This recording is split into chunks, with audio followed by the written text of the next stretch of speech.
வில்லனாலயா ஹீரோக்கு பிரச்சனை இல்ல. சோ வணக்கம் film makers, this is part 2 of பொம்பளை ஷோக்கு. இந்த லிஸ்ட்ல 5ஆவது இருக்கிறது விஜய் அண்ணா நடிச்ச கத்தி.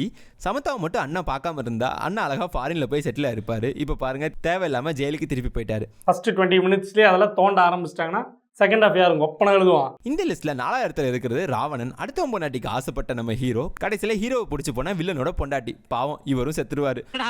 நான் கூப்பிட்டேன் வரல. 3ஆவது இருக்கிறது அஜித் சார் நடிச்ச வாலி. ஒரே ஆள் ஆனா டபுள் ரோல். பாவம், சொந்த அன்னிக்காண்டி உயிரே விட்டுருப்பாரு. அடுத்து முன்னாடி தள்ளிட்டு போதா ட்ரை பண்ணிட்டு இருக்கீங்க. 2ஆவது இருக்கிறது கும்கி. ஒழுங்கா ஓனர் சொன்னப்போ போயிருந்தா அவங்க மாமாண்டி யானையாச்சும் இருக்கும். பொம்பளை சோக்குக்காண்டி எல்லாத்தையும் இழந்துருவாரு. பொம்பளை தெரிஞ்சுக்கிறீங்க நீங்க பெண்ணு பொழந்துரும் பாத்துக்க. ஃபர்ஸ்ட் படத்தை பார்க்குறது முன்னாடி நம்ம சேனலில் 30 days 30 சினிமா லெசன்ஸ் டெக்னிக்கலாக போட்டிருக்கோம். மறக்காம அதையும் செக் பண்ணி பாருங்க. ஸோ ஃபர்ஸ்ட் இடத்துல இருக்கிறது ஆரண்ய காண்டம். இந்த படத்தை நான் சொல்றதை விட நீங்களே பார்த்துட்டு வந்து கமெண்ட்ல சொல்லுங்க. Very good. ஆனா எனக்கு புரியல. ஸோ தேங்க்யூ ஃபார் வாட்சிங் ஃபிலிம் மேக்கர்ஸ்.